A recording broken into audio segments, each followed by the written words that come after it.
Assalamu alaikum.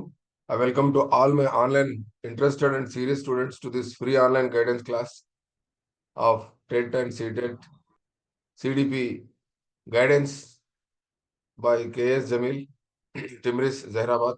मैं तमाम students का खैर मकदम करता हूँ, खासतौर पे वो स्टूडेंट्स जो टेट के लिए प्रिपेयर हो रहे हैं, खासतौर पे सीडीपी सीखना चाह रहे हैं, और खासतौर पे ऐसे स्टूडेंट्स जो दिलचस्पी रखते हैं और जस्तजू रखते हैं और शुरू से मेहनत कर रहे हैं, और खासतौर पे वो स्टूडेंट जो रमजान में रेगुलर मेरी क्लासेस अटेंड कर, पहले रमजान से लेकर पहले रोजे वालेकुम से लेकर अस्सलाम आखिरी रोजे तक अल्हम्दुलिल्लाह हमारे पूरे तमाम क्लासेस चले। और तमाम स्टूडेंट्स से मैं और एक बार गुजारिश करता हूँ कि आप लोग अपना अपना माइक म्यूट करके रख लें, ठीक है ना। तो हम क्लास स्टार्ट करेंगे, दूसरों को डिस्टरबेंस होता है, और खासतौर पर आपके घर की आवाज़ भी हमको सुनाई देती है, अच्छा नहीं रहता है। तो बहुत सारे स्टूडेंट्स ईद के बाद इतने मैसेजेस भेजे कि क्लास स्टार्ट करो, क्लास स्टार्ट करो, क्लास स्टार्ट करो बोल के। तो मैं मजबूर होके फिर एक बार क्लास आप लोगों को लेंगे, रोजाना 1 घंटा 2 घंटे बोल के तय किया।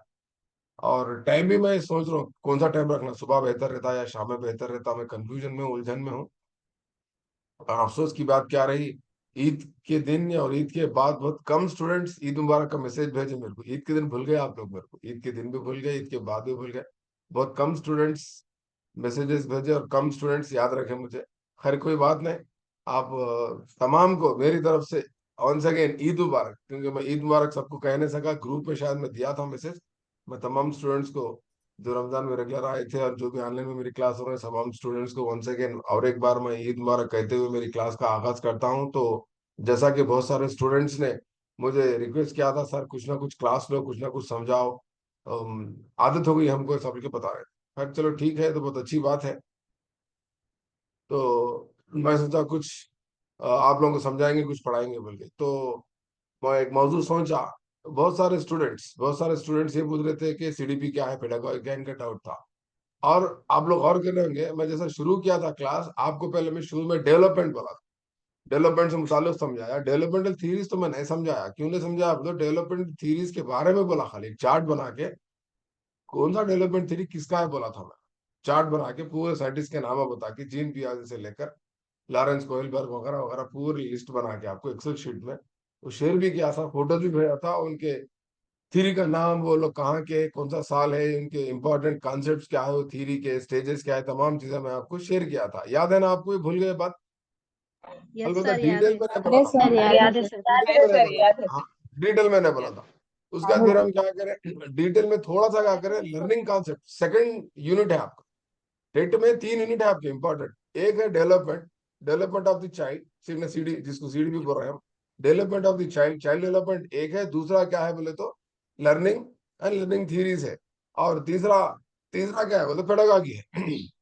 डेवलपमेंट के बारे में 10-12 दिन हम डिस्कस करें रमजान में। उसके बाद लर्निंग का भी हम डिस्कस करें, अल्हम्दुलिल्लाह लर्निंग क्या है, लर्निंग फैक्टर्स क्या है, और लर्निंग थ्योरीज क्या है, उसका नेचर क्या है, तमाम चीजें हम डिस्कस करें। तो शायद आपको लर्निंग क्या है समझ में आ गया, इक्तिसाब किसको बोलते हैं समझ में आ गया। यहाँ तक कि मैं आपको थीरीज का क्लासिफिकेशन भी दिया था, association theories, gestalt theories, constructive theories बोल के 3 क्लासिफिकेशन है, 3 ग्रुप है उसका। उसकी दर्जाबंदी 3 अक़साम में की गई, इक्तिसाबी नजरियात की, ठीक है ना। जिसमें थारंडक का नजरिया वगैरह वगैरह, पावलो का नजरिया, स्किनर का नजरिया, ये तमाम चीजें हम डिस्कस कर चुके हैं, ठीक है ना। बहुत अच्छा सा हम डिस्कस करें, अच्छी क्लासेस लिया हमें। उसके बाद आपको क्या बचा बोले तो गेस्टाल्ट का एक नजरिया बचा हुआ है। और वाइगर्स की थ्योरी की तो ऑलरेडी मैं क्लास ले चुका हूँ, डाइट विकाराबाद के बच्चों को। वो डाइट विकाराबाद के यूट्यूब चैनल पे मेरे वाइगर्स की क्लास का एक वीडियो है 1.5 घंटे का, वो देख सकते हैं आप, ठीक है ना। तो मैं क्या चाह रहा हूँ, ऑलरेडी जो मैं क्लास लेके रिकॉर्ड करके यूट्यूब पे जो रखा, उसको फिर दोबारा बयान करने से बेहतर है कुछ नई टॉपिक बोलूंगा बल्कि मैं सोच रहा हूँ, ठीक है। तो लर्निंग थीरीज में मैं समझता हूँ अल्बर्ट बंडूरा, वालेकुम सर। और दो तीन थीरीज और कुछ बचे हुए, वो भी मैं बोल दूंगा इंशाल्लाह। आजकल में थोड़ा सा क्या है, कॉलेज में मेरे पास कल रिजल्ट का काम था, फिर कल जेई का रिजल्ट आया शाम में। अचानक मैं आप लोगों को क्लास अनाउंस कर दिया, उसके बाद रात में जेई का रिजल्ट आया, जेई का रिजल्ट देखने में टाइम चलेगा हमारा। तो इस तरह से रेजिडेंशियल जूनियर कॉलेज और स्कूल के हम इंचार्ज प्रिंसिपल होने के नाते हमको क्या है, जिम्मेदारियां जाहिर जिम्मेदारियां दी गई है, हम मजबूर है।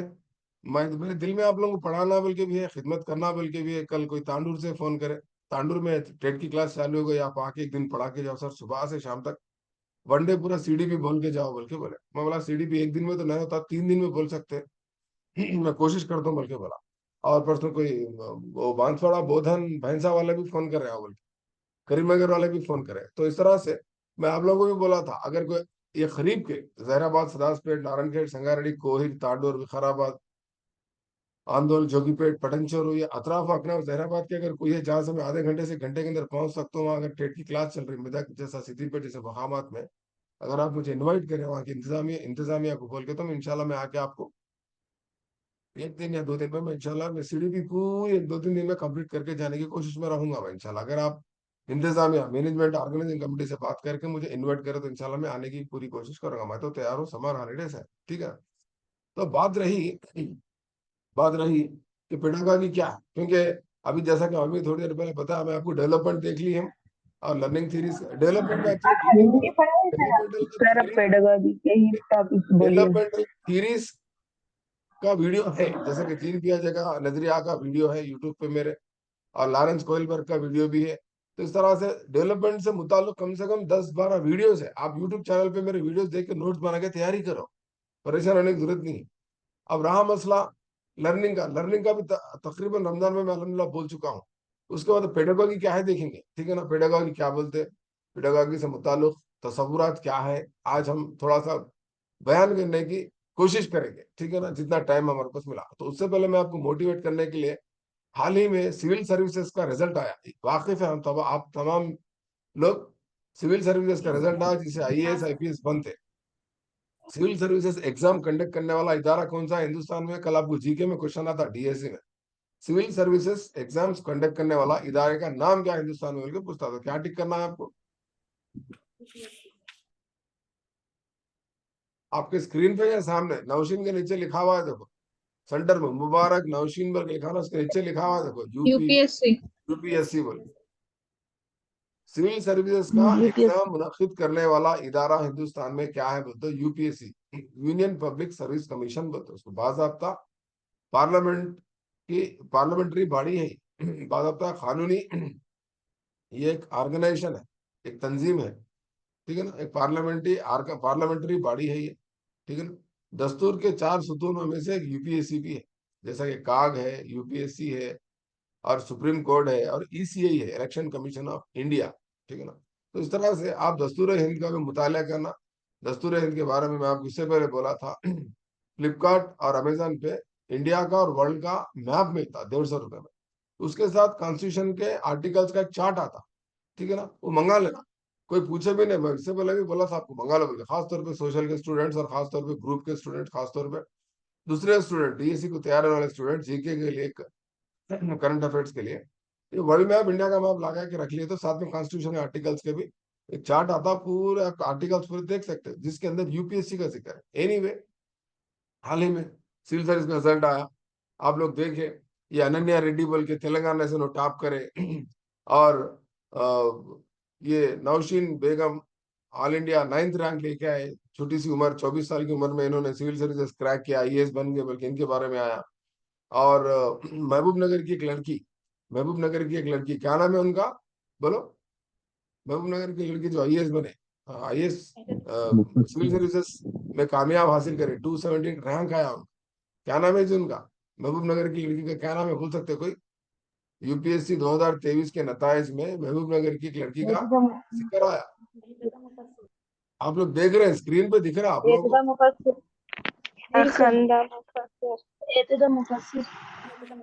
दिख रहा स्क्रीन पे, नाम मैं पूछ रहा हूँ तो स्क्रीन पे से देख के बोल सकते हैं आप। जी सर, नजर आ रहा है सर। यूपीएससी 2023 के एकदम नताइज, सहारा न्यूज़पेपर की कटिंग है, इसके नीचे दिख रहा देखो। ये व्हाट्सएप में घूम रहे थे आपके, ये व्हाट्सएप में मैसेजेस घूम रहे थे, और करें आप लोग। गुज़िश्ता 10-15 दिन पहले सिविल सर्विस का रिजल्ट आया, उन्होंने आईएएस बने, इन्हों आईपीएस बने, उनको ये रैंक आया, वो रैंक आया, पेपर में खासतौर पे महबूब नगर की लड़की, ये एहतिदा मुफस्सिर को कितना रहेगा, 278 है, नगर कर्नूल महबूबनगर पालामोर डिस्ट्रिक्ट के बच्चे। देखो आपकी डिस्ट्रिक्ट की एक बच्ची अल्हम्दुलिल्लाह सिविल सर्विस में इन्होंने क्रैक है, ये दूसरी सेकंड पर्सन है और पहली लड़की है जो सिविल सर्विस क्रैक करी महबूब नगर से। तो बहुत फख्र की बात है तेलंगाना के लिए। अनन्या रेड्डी भी तेलंगाना के है, और ये नौशीन बेगम, जो नौशीन है, ऑल इंडिया 9th रैंक है, इनको पता नहीं कहाँ के है। तो इस तरह से हमको हाल ही में रिजल्ट आया। तो आप गौर करने की क्या बात है, यहाँ पर इन लोगों की उम्र देखो आप, ये नौशीन की हो या अनन्या रेड्डी या तो साथ में इत्तिदा मुफस्सिर की जो उम्र देखिए आप, आपकी उम्र के बराबर है तकरीबन। स्टूडेंट जो है मेरी क्लास सुन रहे हैं उसमें बाज लोगों की उम्र शायद कम भी हो सकती, तजुर्बे में कम, उम्र में कम। तो देखो लोग कोशिश करके कैसा कामयाबी हासिल। सिविल सर्विसेज कामयाब करने के लिए आपको कितना चाहिए वक्त, बमुश्किल से 1 साल का वक्त। ग्रुप 2 ग्रुप 1 की तैयारी के लिए 6 महीने का वक्त। उसी तरह डीएससी के लिए कितना टाइम चाहिए आपको, डीएससी और टेट जैसे एग्जाम की तैयारी करने के लिए सिर्फ और सिर्फ 3 महीने काफी है। आप 3 महीने, जिसमें से 1 महीना रमजान का चला गया, आप दूसरा शवाल का चल रहा, उसके बाद नेक्स्ट 3rd मंथ आता जो आपका एग्जाम रहता, बस 3 महीने काफी है आपको। मगर आप कंफ्यूज हो रहे, सिलेबस ज्यादा है, कोई क्लास नहीं ले रहे, जमील सर क्लास नहीं ले रहे, हम कैसा करना, सीडीएम की क्लास बहुत दूर है, बाद लोग बोल रहे सीडीएम की क्लास में हमको समझ में नहीं आ रहा, सीडीएम की क्लास में बस वो ठीक नहीं दिख रहा, खाली बुक अच्छी रहती। आप शिकायतें मत करो, जाओ माहौल बनाओ, अटेंड करो क्लासेस, आप अपना रूटीन बना, सुबह से शाम तक आप मसरूफ रहना, प्रिपेयर होते रहना, लिखते रहना, पढ़ते रहना, ठीक है ना। तो मैं क्या कर रहा, जब भी सिविल सर्विस का रिजल्ट आता तो मैं टॉपर कौन है देखता हूँ, इंडिया के टॉपर कौन है को बता सकते हैं, ऑल इंडिया फर्स्ट रैंक किसको आप बता सकते हैं। हाल ही में जो सिविल सर्विसेज के जो एग्जाम्स आए उसमें फर्स्ट रैंक किसको आपको बता सकते हैं, first rank all India first rank किसको आया, ये जो स्क्रीन पे आपके दिख रहे हैं ना, हाँ, उनका नाम है आदित्य श्रीवास्तव। आदित्य श्रीवास्तव उत्तर प्रदेश के है, ठीक है ना। इन्हों सिविल सर्विस में आने से पहले, सिविल सर्विसेज पास करने से पहले इनको एक गवर्नमेंट प्राइवेट जॉब थी, गोल्डमैन सच कंपनी की जॉब थी, जिसमें 2.5 लाख तनख्वाह थी, महीने को 2.5 लाख तनख्वाह थी। अमेरिका में भी इन्हों काम करे वो कंपनी की जानिब से। यूपीएससी लिखते वक्त पहली मरतबा जब लिखे उन्होंने फेल हो गए, और सेकंड अटेम्प्ट में भी उनको आईएएस नहीं आया, तो उन्हें मुतमैन नहीं हुए, मैं जब तक आईएएस नहीं आएगा मैं लिखते ही रहूंगा, मैं लिखते ही रहूंगा। उनको 6 अटेम्प्ट का मौका था। टेट में उसकी कोई गुंजाइश नहीं है, टेट आप कितने बार भी लिख सकते हैं, टेट 4 बार लिखना जिंदगी में, टेट 5 बार लिखना बल्कि नहीं है शर्त। अलबत्ता यूपीएससी की शर्त है, किसी को 4 बार है तो किसी को 5, किसी को 6 बार, इस तरह एक मुद्दत है। तो इन्हें पहली मरतबा में फेल हो गए, दूसरी मरतबा में भी इनको आईएएस नहीं आया, तीसरी मरतबा 3rd अटेम्प्ट में इनको क्या आया, ये आदित्य श्रीवास्तव जिसकी तस्वीर आपको दिख रही है यूट्यूब में, इनका मैं इंटरव्यू सुना।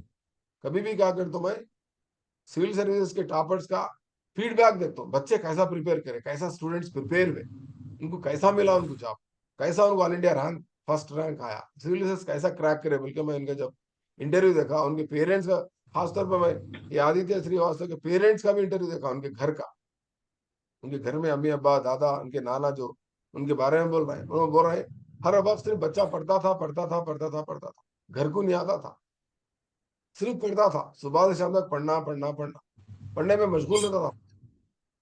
तो इन लोग का कहना क्या है, इनको पहले सिविल सर्विस नहीं आया, ऑल इंडिया रैंक 1 आने से पहले 2 बार एग्जाम लिखे, कामयाब नहीं हुए, तीसरी मरतबा कामयाब।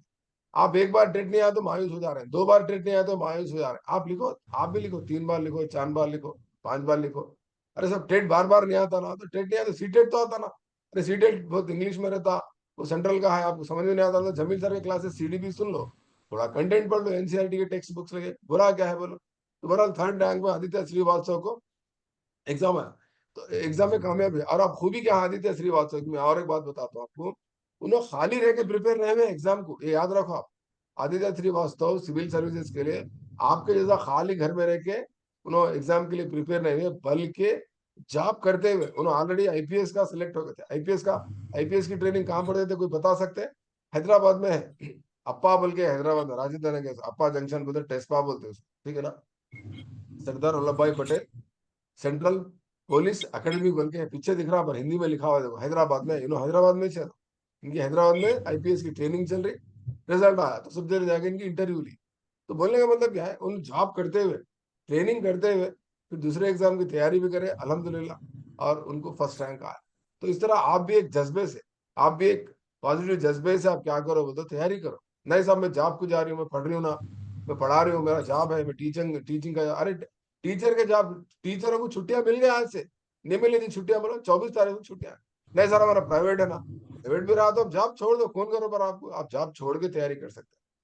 क्योंकि टेट इंपॉर्टेंट है। टेट के बगैर आप डीएससी ना लिख सकते, याद रखो। टेट ये कोई एलिजिबिलिटी टेस्ट नहीं है, बल्कि टेट क्या है तो ये एक बहुत बड़ा कॉम्पिटिटिव एग्जाम समझ के आप तैयारी करो इसकी। तो इस तरह से आप क्या करो, हो सका तो आप भी खाली वक्त मिला तो यूट्यूब पे जाके ये आदित्य श्रीवास्तव की इंटरव्यू देखो। मैं परसों आपको लिंक भी भेजा था इन लोगों के बारे में, लिंक देखे आप लोग में? ये लिंक में भेजा था आपको, इनकी बातें अच्छे सुनो बोल, कोई देखे वो लिंक? सिविल सर्विसेज कामयाब होने वाले सबका फीडबैक, सब लोग का अपनी अपनी राय, वो लोग क्या बोल रहे सुनो बोल के मैं लिंक भेजा था, पूरे ग्रुपों में भेजा था। देखे आप? नहीं देखे आप लोग आदत नहीं है देखने की। जमील सर का कुछ भी मैसेज आया तो नहीं, खाली जूम लिंक आया तो ज्वाइन होने का आदत है। आप देखना जमील सर क्या लिंक भेज रहे, कौन से वीडियोस भेज रहे, क्या है क्या नहीं, देखते रहो। तो बहरहाल आप नहीं देखे भी तो आप देखते नहीं देखते मुझे पता नहीं था, मगर मैं वो वीडियो देख के क्या करा बोलते उनका फीडबैक की प्लीज बना। वो लोग क्या बोल रहे बोलते, जितने भी लोग कामयाब हुए लोग क्या बोल रहे बोलते, सबसे पहले कामयाबी की सीढ़ी किसमें है कहते? सबसे पहले आप सिलेबस को जानो, सबसे पहले सिलेबस को जानो। ये तमाम सिविल सर्विसेज कामयाब जो उम्मीदवार है उनका कहना ये है, आप कामयाबी हासिल अगर करना है तो आपको क्या करना है, सबसे पहले आप जो एग्जाम लिख रहे हैं उसका सिलेबस से वाकफियत हासिल करना है। और प्रीवियस ईयर क्वेश्चंस जो ग्रुपों में शेयर हो रहे हैं, प्रीवियस ईयर क्वेश्चंस पेपर को डाउनलोड करके प्रिंट ले लेके फाइल में रख लेके उसका एनालिसिस करना है, कौन से किस्म के कैसे कैसे अकसाम के सवालात पूछे जा रहे हैं, और उसकी प्रैक्टिस भी करना है। साथ ही साथ क्या करना है, आपको प्लान करना है। देखो अभी कितने दिन बाकी है, अभी मैं रोजाना कितने घंटे पढ़ रहा हूँ, मेरी जिम्मेदारी क्या है, कौन सी क्लास अटेंड करना, कैसा पढ़ना, कैसा नोट्स बनाना, एक प्लान बनाना है। सब प्लान बनाने नहीं यार, आप ही बनाओ बोलते प्लान मैं नहीं बना सकता हूँ। मैं तो आपको बोल दिया सुबह से शाम तक 10 घंटे पढ़ो, क्या भी करो 10 घंटे पढ़ो। सब नहीं होता ठीक है 6 घंटे पढ़ो, सब 6 घंटे भी नहीं होता 4 घंटे पढ़ो। 4 घंटे कैसा पढ़ना, सब सुबह में 2 घंटे पढ़ो, शाम में 2 घंटे पढ़ो, काफी है। दिन में पूरा घर का काम कर लो आप। क्या भी करना है, प्रिपेयर आपको होना है, एग्जाम आपको लिखना है, प्लान भी आपको बनाना है। टाइम मैनेजमेंट बहुत इंपॉर्टेंट है, बोल के बताया। टाइम मैनेजमेंट तो इंपॉर्टेंट है। एग्जाम कितने दिन बाकी है, फिर एग्जाम लिखते वक्त का टाइम मैनेजमेंट। एग्जाम 3 घंटे का है, 2 घंटे का है, 4 घंटे का है। स्ट्रेस मैनेजमेंट भी इंपॉर्टेंट, स्ट्रेस मैनेजमेंट भी इंपॉर्टेंट है आपको। स्ट्रेस मैनेजमेंट बोले तो आप जज्बात में आ जाते, आप दबाव में आ जाते, एक किस्म का दबाव है आपके ऊपर, तनाव है आपके, घरेलू मसले, बच्चों के मसले, साहित्य के मसले। एक तरफ टेट क्वालिफाई नहीं हो रहे, तीसरी बार लिख रहे हैं, चौथी बार लिख रहे हैं, कोई लोग 5वीं बार भी लिख रहे हैं, समझ में नहीं आ रहा। जॉब करना है, बच्चों को देखना है, घरेलू मसले, ये उम्र बढ़ गई, साहित्य के मसले, ये तमाम किस्म का स्ट्रेस है आप। और एक स्ट्रेस है आपके पास, सबसे बड़ा स्ट्रेस क्या है बोलता आपका, ये मोबाइल है। मोबाइल को आप क्या कर सकते हैं, मतलब दूर नहीं रख सकते। फिर मोबाइल के साथ साथ मोबाइल में आने वाले मैसेजेस, मोबाइल में आने वाले फोन कॉल्स आपका क्या कर रहे हो, मतलब स्ट्रेस लेवल बढ़ा दे रहे हैं। आप फोन दूर रखो, नंबर ब्लॉक कर दो, मैसेज मत करो, थोड़ी देर खामोश बैठ जाओ, खामोशी अख्तियार करो, साइलेंस इज गोल्ड बोलते हैं। आप अपने आप को अपना जायजा लो, इंट्रोस्पेक्ट योरसेल्फ। आप इंट्रोस्पेक्शन कर लो, असल मेरे पास मसला क्या है, असल मेरे पास खूबी क्या है, मेरी खूबी क्या है, मेरी खामी क्या है, मेरे मवाक़े क्या है, मुझे किस चीज से धोखा है, थ्रेट किससे है, मेरे को अपॉर्चुनिटी किससे है। डब्ल्यू बोले तो वीकनेस, एस बोले तो स्ट्रेंथ, आपकी खूबी क्या है। ठीक है ना? पुराने आपकी क्या गलतियां हैं, आप गुज़िश्ता टेट में क्यों क्वालिफाई नहीं हुए, उससे पहले के टेट में क्यों क्वालिफाई नहीं हुए। ठीक है ना? आप अपने नाकामियों से सीखने की कोशिश करो, आपकी गलतियों को निशानदेही करो, आपकी गलतियों की क्या निशान, आप क्या नहीं पढ़ा।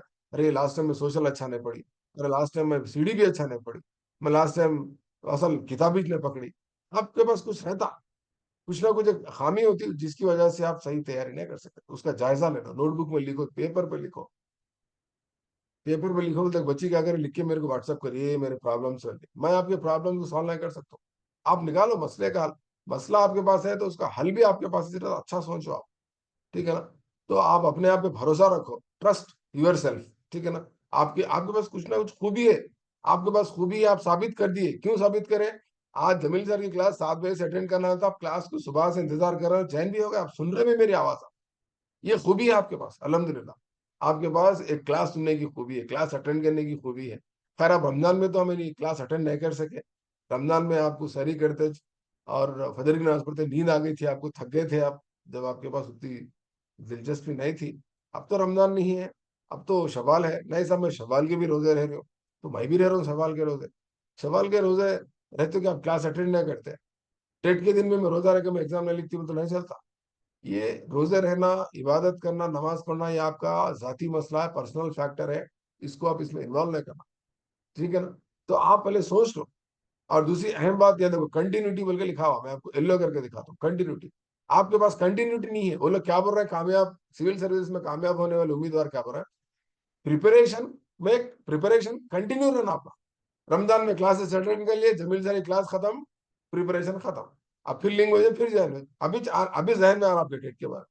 बीच में इतने दिन क्या करें, दुकान में मसरूफ, कारोबार में मसरूफ, घर में मसरूफ, रिश्तेदारों के साथ मसरूफ, बच्चों के साथ मसरूफ, शोहर के साथ मसरूफ, ईद के दिन घूमना, शॉपिंग, ये वो, उसमें बिजी है। मत करो, कंटिन्यूटी जरूरी है, यानी मुसलसल जारी रहने वाला अमल है तैयारी और नशोनुमा, ये तमाम चीजें। और यहाँ तक कि हमारा जान भी क्या है, सीसीई है।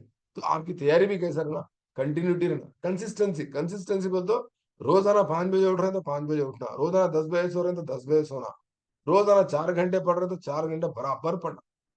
कभी 4 घंटे पढ़ रहे हैं, कभी 1 घंटा पढ़ रहे हैं, कभी 3 घंटे पढ़ रहे हैं, कभी नहीं पढ़ रहे हैं, कभी बैठे तो बैठे ऐसा बैठ रहे हैं, सुबह से शाम तक बैठ रहे हैं।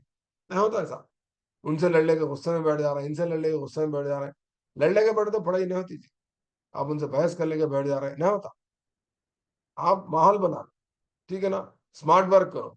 ये आप आदित्य श्रीवास्तव का अगर वो इंटरव्यू देखे, उनके घर वाला का इंटरव्यू देखे, तो उन्होंने इंपॉर्टेंट बात क्या कर रहे हैं बोले तो, आपको क्या होना, सबसे इंपॉर्टेंट चीज क्या होना बोले तो स्ट्रांग डिटर्मिनेशन होना। एक ख्वाहिश होना आपको, मेरे को कामयाब होना है बल्कि एक ख्वाब होना है। स्ट्रांग डिटर्मिनेशन होना है, उसके साथ साथ स्मार्ट वर्क, और उसके साथ साथ डिसिप्लिन, उसके साथ साथ पंक्चुअलिटी, ये 3-4 चीजें अगर रहे तो इंशाल्लाह टेट तो क्या, डीएससी तो क्या, दुनिया का कौन सा भी बड़ा एग्जाम रहता आप कामयाबी हासिल कर सकते हैं। ये मेरी दुआ है इंशाल्लाह।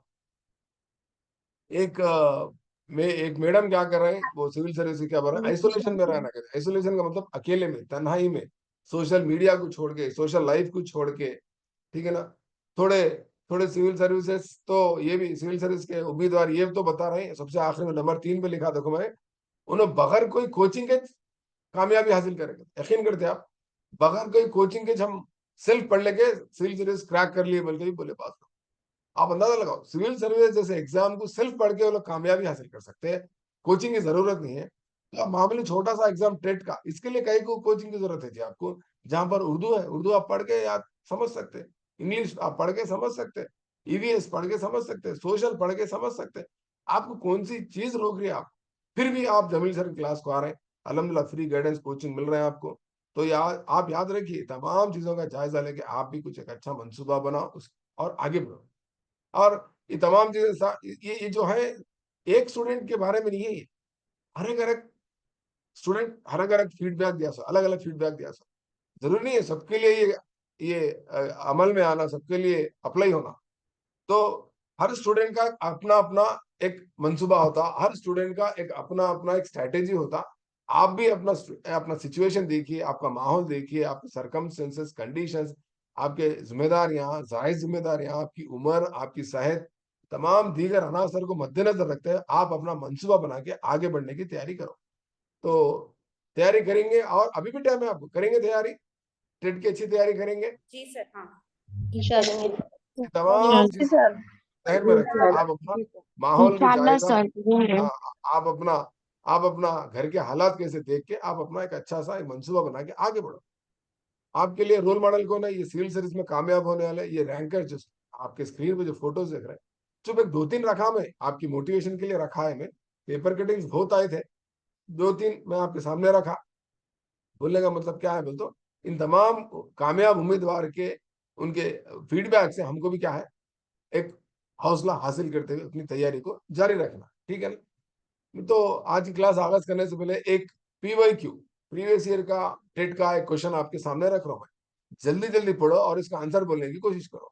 क्या है, सर मखसूस स्क्रीन फुल तदरीस नहीं आ रही मकासिद सर। को वाजे करना और उन्हें तर्ज अमल के लिहाज से सही लिखना इस तदरीसी मरहले का हिस्सा है। Formulating the specific instructional objectives, ठीक है ना, and writing them properly in behavioural terms is part of this teaching phase. बोल के ये गुज़िश्ता हॉस्टल वेलफेयर ऑफिसर और गुज़िश्ता गुरुकुला टीजीटी पीजीटी जेएल के पेडागॉजी के क्वेश्चन पेपर में का एक क्वेश्चन, शायद आपके नजरों से गुजरा है, ये क्वेश्चन शायद नहीं गुजरा, ठीक है, ये क्वेश्चन है। तो ये क्वेश्चन का आंसर कितने लोगों को देने आता, अस्सलाम वालेकुम सर। सर स्क्रीन नजर नहीं आ रहा सर। हाँ three phase option second implementing phase.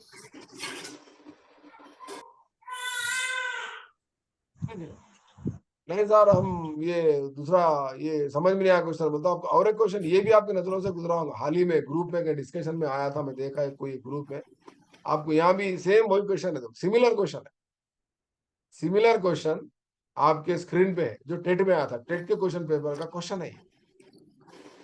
Establishment of goals and objectives is done in this phase of teaching. तो ये क्वेश्चन को समझने से पहले आपको कौन सी चीज को समझना है बोलते हो, पेडागॉजी क्या है समझ, पेडागॉजी क्या है अगर आप सवाल करेंगे तो उस सवाल के जवाब में ये सवाल का जवाब आपके सामने आ जाता है। ये सवाल का स्क्रीनशॉट लेकर रख लो, ये सवाल आप लिख के रख लो। आज मैं अल्हम्दुलिल्लाह एक बेहतर तरीके से आपको मैं समझाने जाऊंगा इस सवाल का जवाब। सर स्क्रीन नहीं नजर आ रहा सर। क्या नहीं नजर आ रहा? फुल स्क्रीन नजर नहीं आ रहा सर, पूरा है, जब से कुछ भी नहीं नजर आ रहा। लेकिन आप लोगों के फोन में थोड़ा उससे वो कर लिए। आप कर लो आ रहा ना। सर। नहीं नहीं, हाफ ही चाह रहा, जो पेज देखिए वहाँ पर। आपके पास जूम नहीं वो आप लोग का जूम कर प्रॉब्लम लिए रहता, होगे। आप डिस्कस मत करो। आ जा रहा देख लो, बाद में यूट्यूब देख लो, ठीक है। डिस्टर्ब मत करो क्लास को, टाइम बहुत कम है। तो ये एक क्वेश्चन है, 4 ऑप्शन है, ठीक है ना। तो बाज लोग आंसर दे रहे हैं, बाज लोग को आंसर देने नहीं आ रहा। खैर आज हम ये क्वेश्चन के बारे में थोड़ा सा डिस्कस करेंगे, ठीक है ना। क्वेश्चन के बारे में थोड़ा सा हम डिस्कस करेंगे।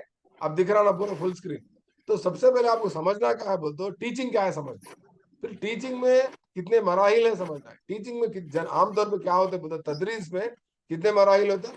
3 मराहिल होते हैं। स्क्रीन पे लिखा हुआ है आपको, कितने मराहिल होते थे? 3 मराहिल होते हैं, 3 फेजेस होते हैं टीचिंग में। There are 3 phases in teaching, ठीक है ना। ये तदरीसी मराहिल, एक टीचर, एक उस्ताद, ठीक है ना, एक उस्ताद को 3 मराहिल में, 3 तदरीसी मराहिल में एक उस्ताद को, एक टीचर को क्या करना क्या नहीं करना, क्या करना, कौन से मरहले में क्या करना, कौन से मरहले में क्या नहीं करना, कैसे पढ़ाना, क्या पढ़ाना है और कब पढ़ाना है, ये तमाम सवालात के जवाब देने अगर आपको आ गया तो वही क्या कहलाता, वो तो वही क्या कहलाता, पेडागॉजी कहलाता। क्या कहलाता? आप इन तमाम 3 फेजेस के वक्त आपको क्या क्या करना है, क्या नहीं करना है। साहब हम पेडागॉजी नहीं पढ़े साहब, क्यों नहीं पढ़े? आप डीएलएड में 5 मेथड्स पढ़े, याद है आपको? डाइट के बच्चे कितने मेथड्स पढ़े थे आप लोग? 5 मेथड्स पढ़े। लैंग्वेज उर्दू, हाँ मादरी जबान पढ़े, इंग्लिश का मेथड पढ़े, सर वो आप पहले का सोशल का मेथड पढ़े, शेयर कीजिए आप ना। साइंस का मेथड पढ़े, आप मैथ्स का मेथड पढ़े। 5 मेथड्स डाइट वाले पढ़े। और बीएड वाले कितने मेथड पढ़े? 2 मेथड पढ़े, मेजर और माइनर। याद है ना आपको?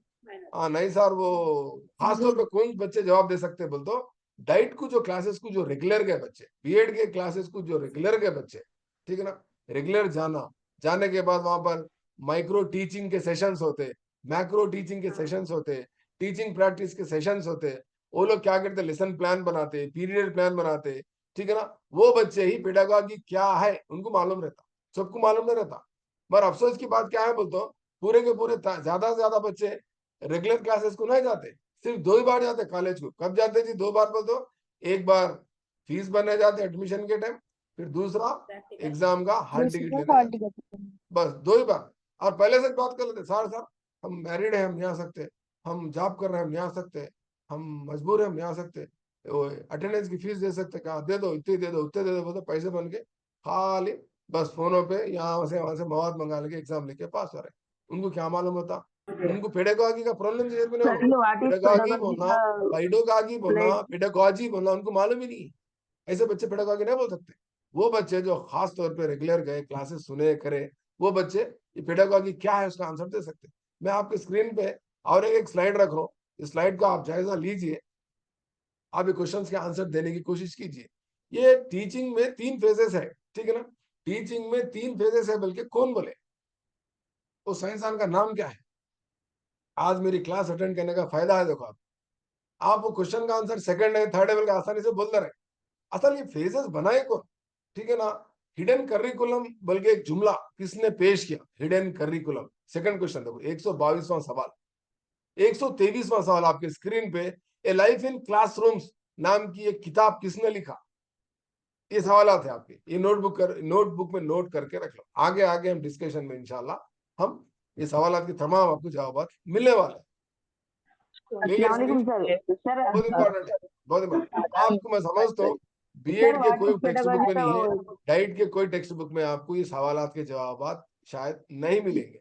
आपको इसके लिए एकदम एमए साइकोलॉजी जैसा हम करके हैं, एमए सोशियोलॉजी जैसा हम करके हैं, नेट सेट क्वालिफाई है अल्हम्दुलिल्लाह, एमएड करके हैं अल्हम्दुलिल्लाह, वो भी बाज़ाब्ता उस्मानिया यूनिवर्सिटी रेगुलर कॉलेज से। तो बोलने का मतलब क्या है, एक माहौल में हम रह चुके, तमाम किताबों का हमारे पास ज़ख़ीरा है। हम कोई भी टॉपिक को पढ़ाना है तो उसका एक मुताला, गहरा मुताला करके आपके सामने पेश करते हैं। वरना आप आंसर 2 है सर, आंसर मैंने आसानी से बोल सकते हैं, मगर उसके पीछे का पस मंजर को भी समझने की जरूरत है। दरअसल में ये तदरीसी मराहिल, फेजेस ऑफ टीचिंग 3 है टीचिंग में, बल्कि बोलने वाले उस साइंसदान का नाम क्या है तो फिलिप डब्ल्यू जैक्सन। क्या नाम है जी? Philip W Jackson. अच्छे बच्चे 3 कामा करते, क्लास मेरी सुनते, और दूसरा काम क्या करते अच्छे बच्चे, इमीडिएटली नोटबुक पेन का इस्तेमाल करके अच्छे बातों को इमीडिएटली लिख लेते। और तीसरा काम क्या करते अच्छे बच्चे बोलते, वक्तन फवक्तन वो लोग क्या करते बोलते, कभी कुछ डाउट आया तो डाउट भी पूछ लेते, ठीक है ना। 3 फेजेस ऑफ टीचिंग क्या है? प्री एक्टिव फेज टीचिंग है, इंटरएक्टिव फेज टीचिंग है, पोस्ट एक्टिव फेज टीचिंग है। कितने कितने फेजेस है बल्कि बता रहे हैं अपन, 3 फेजेस है। तो पहला जो फेज है प्री एक्टिव फेज जो टीचिंग है, उसको क्या बोल रहे हैं हम, क़ब्ल तदरीस का मरहला बोल रहे हैं। दूसरा मरहला दौरान तदरीस का मरहला बोल रहे हैं। तीसरा मरहले का नाम क्या है जल्दी बताओ, आपके स्क्रीन पे है। बादस तदरीस का मरहला। हाँ क्यों, हाँ मैं आपको सवाल सडनली क्या को करा, वो पीछे के बैठ वाले दोनों क्या कर रहे हैं, मस्त उराटे मार रहे थे, जूम में आ गए, सो गए मजे में, वो खिड़की के पास मुंडी लगा के सो गए। वीडियो दिख रहा मेरे को, आप पलट के देखने की जरूरत नहीं है। अशरफी, तबस्सुम, वसीम पलट के देख रहे, पीछे नहीं, पीछे आपको नहीं दिखती, जूम क्लास है, रियल क्लास में दिखता। उठ जाओ चलो जाके पानी मुंह से मुंह धो लेके आ जाओ। देखो आप सोना है तो मेरी क्लास में आने की जरूरत नहीं है, सोए तो इसे कम से कम वीडियो बंद करके सो जाओ, ठीक है ना। एनीवे, फिलिप जैक्सन के मुताबिक तदरीस में, टीचिंग एक काम है, एक प्रोसेस है, एक अमल है जिसके अंदर 3 मराहिल से गुजरना होता है उस्ताद को। पहला मरहला जो क़ब्ल तदरीस का है, दूसरा दौरान तदरीस है, और तीसरा जो है क्या है जी, पोस्ट एक्टिव फेज, जिसको बाद तदरीस है, तदरीस के बाद का मरहला, 45 मिनट के बाद का, यानी 45 मिनट से पहले, 45 मिनट के बाद का। समझ गए? ये 3 चीजों को समझ गया, राइट। पहला जो स्टेज है उसको हम क्या बोलते हैं, प्लानिंग स्टेज बोलते हैं। क्या बोलते हैं उसको? प्लानिंग स्टेज बोलते हैं, जहां पर टीचर क्या करते बोलते, अगराज और मकासिद को क्या करते बोलते, तय करते, अगराज और मकासिद, ठीक है ना। वहां पर ऑब्जेक्टिव्स को फॉर्मुलेट करते, क्या करना है। यानी आप लेसन प्लान में, डाइट वालों को याद होगा, बीएड वालों को याद होगा, मतलूब शुदा क्या बोलते हैं जिसको आप लेसन प्लान में लिखते, देखो मैं इस सबक के जरिए तुलबा में मैं ये उनके बर्ताव में तब्दीली को क्या करूंगी, मैं तौखु रखूंगी, उम्मीद रखूंगी। मतलूब शुदा मकासिद बोलते हैं, क्या बोलते हैं? मकासिद। मतलूब शुदा मकासिद बोलते हैं, ठीक है ना। ऑब्जेक्टिव्स का मतलब मकसद है। प्लानिंग स्टेज में आप लेसन प्लान बनाते, लेसन प्लान 2 पेज का भी रह सकता। आज लेसन प्लान नहीं बोल रहे, लेसन प्लान का नया नाम क्या है, कोई बोल सकते हैं? Period plan. Period plan. Period को नहीं बोलना आप लोग, पीरियड आपकी जिंदगी में बहुत इंपॉर्टेंट है, पीरियड को आप भूलना ही नहीं है, ठीक है ना। एनीवे, ये प्लानिंग स्टेज में आप क्या करते बोलते हो, पीरियड प्लान बना, लेसन प्लान में आप ऑब्जेक्टिव्स बनाते। देखो बहुत अच्छी क्लास हमारी गुजरने वाली है, 2-3 मिनट में मेरी क्लास सडनली बंद होती। फर्स्ट सेशन, सेकंड सेशन में ज्वाइन होने की आप मतलब भूलना नहीं, सेकंड सेशन में कैसा भी ज्वाइन हो जाना। क्यों बोले तो सेकंड सेशन आपके लिए बहुत बड़ा क्या है, मैं हर बार बोलता हूँ, सेकंड सेशन आपके लिए आजमाइश है।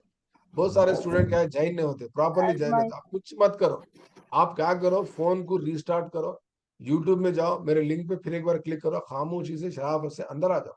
नहीं हो रहा तो क्या करो, वो मेरा लॉगिन आईडी मारो, उसका फिर पासवर्ड, मेरा पासवर्ड क्या है, केएस स्पेस जमील बोल के है, केएस स्पेस जमील, वो मार के अंदर आ जाओ, ठीक है ना। कंफ्यूज होने की जरूरत नहीं है, मेरे को मैसेज मत करो, नहीं आ रहा नहीं हो रहा। बहुत सारे बच्चे खैब आते सेकंड सेशन में, वजह वही है। तो प्लानिंग स्टेज में आप क्या करते बोलते हो, मकासिद की आप क्या करते बोलते हो, आप मुतयन करते, यानी मतलब शुदा मकासिद जो होते हैं उसको तय करके लिख लेते आप, ठीक है ना। एक फेरिस बनाते। लेसन प्लान जरूरी नहीं है 2 पेज का रहना, 3 पेज का रहना, छोटे सा चिट्ठी में लिख के जेब में भी रख लेके जा सकते हैं, आप देख लेके बोल सकते हैं ये पढ़ाऊंगी, ऐसा करूंगी। मैं सबक का नाम इस तरह से मैं बयान करूंगी, अनाउंसमेंट ऑफ द टॉपिक, मैं आगाज करूंगी सबक का, 45 मिनट क्लास लूंगी, 45 मिनट के बाद बच्चों से फीडबैक लो, इस तरह।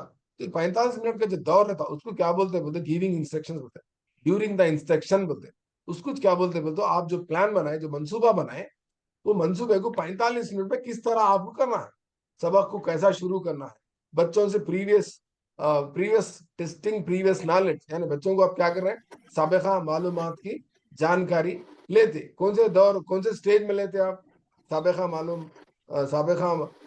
मालूमात की जानकारी कहाँ लेते आप, इसको क्या बोलते बोलते प्रीफेस टीचिंग, ठीक है ना।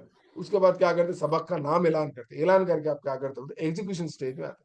सब ये टेस्टिंग प्रीवियस नॉलेज से फायदा क्या है, आपको मालूम होता, क्या मालूम होता, बच्चे किस सतह में है, बच्चों को कितना मालूम है, कितने बच्चों को मालूम है, कितने बच्चों को मालूम नहीं है, किस लेवल की आपको टीचिंग करना है, कौन से मेथड को आपको ऑप्ट करना है, कौन से टीएलएम को आपको लेना है, कौन सा चार्ट सर इस्तेमाल करना है, कॉन्सेप्ट सर तमाम कॉन्सेप्ट चीजों को मैप क्या रहता है बोलते, हाँ कॉन्सेप्ट मैप हो रहा है आजकल, ठीक है ना। तो एग्जीक्यूशन स्टेज है 45 मिनट्स का, आपको जहां पर पढ़ाना है।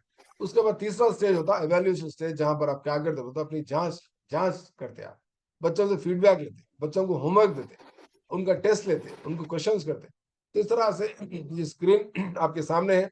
प्लानिंग में एक डॉक्टर क्या करता, एक पेशेंट को ऑपरेशन करने से पहले उनको डायग्नोस्टिक सेंटर को भेजते, तो दवाएं कौन सी जरूरत है, कौन से आलों की जरूरत है सर्जरी के लिए, कितनी देर का ऑपरेशन है, 45 मिनट का ऑपरेशन है, इसका मर्ज क्या है, मर्ज का सतह क्या है, कितने लोग की जरूरत होती है ऑपरेशन थिएटर में, तमाम चीजों को प्लान कर लेता है डॉक्टर।